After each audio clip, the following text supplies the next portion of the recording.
Sorry, I didn't realize you had already sat down. I personally don't understand why Mrs. Gunnerka would pair us up together when clearly we have so many differences.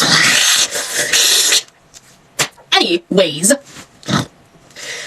I suppose we're stuck together. Marissa! I know you're a fan of horses, but tell me, can a horse do this? Suddenly, I have the urge to connect with my wolf ancestors and bite you. What do you mean you're telling the teacher? It was a mild chomp. A little damage was done, but you can't fight the cycle of natural selection.